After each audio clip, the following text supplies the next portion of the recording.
goes right into activating the shake.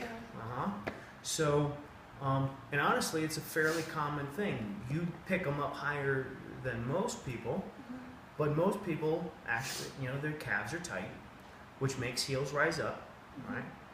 And then we go and do something like you were telling me that they use the wedge under your heels to help you squat. Yes. Right? That's how we go along and allow a compensation so a person can do some squats sometimes. Okay.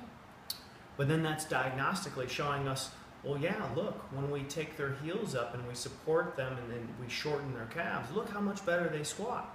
And diagnostically that tells us, yeah, the calves are tight. Or somehow there's a neurological issue to the calves, but 99% of the time, no, just calves are tight. Okay. So I noticed that when you go to stand up out of chairs, that's happening. Like we already said, the more we stretch your calves, the more you'll be able to pull your toes up. Also, that would mean the more the heels could stay down. Yes.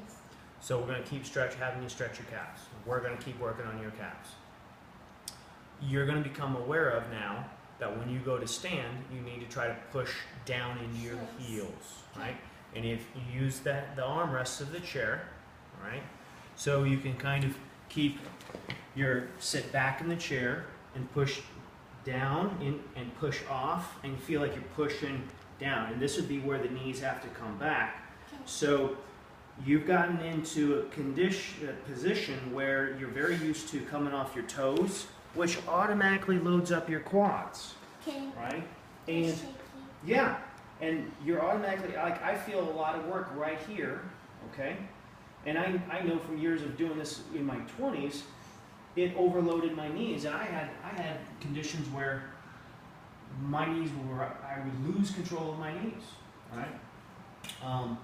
So, and every time I see this pattern over and over again. So, stretch the calves and awareness, push down the heels, and then as we're coming up, you really think about pulling the knees back, get the knees back, and versus them very slowly creeping, which again comes from pushing on the toes, flexing only from here, not using anything back here.